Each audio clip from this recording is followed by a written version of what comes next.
Hello and welcome. I'm Barry Winbolt and this is Tinycast. Today I'm going to be speaking about how you can up your game with your listening. Now, why would you want to improve your listening? Well, we're a social species. Have you ever noticed? People listen to people who listen to them. We tend to think communication is all about putting out information, blasting out information about ourselves, bigging ourselves up, grandstanding, and all that sort of stuff. But actually, first rule of communication is effective listening. And people who listen tend to get noticed because others pay attention to them. So there's one very good reason why you should improve your listening, or you could improve your listening, should I say. Another reason is, of course, it makes us better at so many things. We live in a world that bombards us with information. We have to filter so much of it out, but we very often filter out the wrong bits. The result is we very often can't remember a conversation we've had or the details that somebody's fed us, and so on and so forth. Now, I'm not saying for a moment that improving your listening will necessarily improve memory, but it will improve what you capture and what you understand. And I'm going to tell you one thing that will really help you raise your game. And that one thing is curiosity. Engage your curiosity about the person you're speaking to.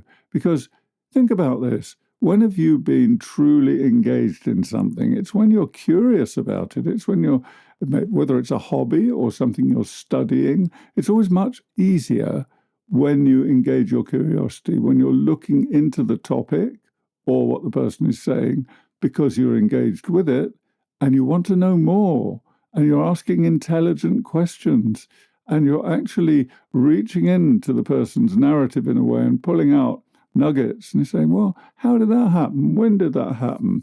What's the best thing about that experience?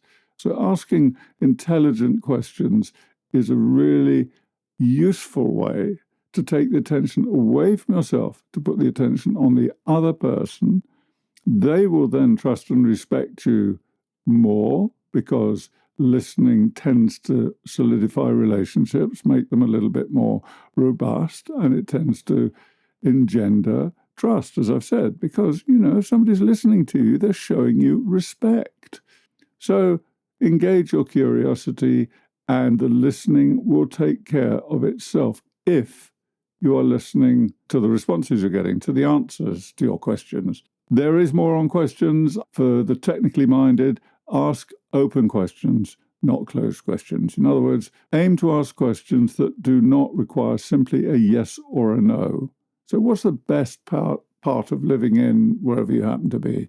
Or how many times have you been to X? Or what do you think your ambition would be in terms of your career, rather than do you have ambition, yes or no? So a number of things happen when you engage your curiosity when speaking to other people. One, you learn to ask more intelligent questions. Very important, very useful in life. Two, you take in more of what the people or the person is saying to you. Therefore, it is easier to remember it. Three, you check your understanding. So if somebody says, for example, it's been a hectic day and I really don't know which way to turn, tell me more about that. And then you'll find out in detail what's been going on for them. So engaging your curiosity helps your listening, because listening then becomes automatic. You're showing your interest and you listen to things you're interested in. That's Tinycast for this episode. I'm Barry Winbolt. Thank you so much for listening. Please remember to like, share or comment if this has been useful, and back with more soon. All the best.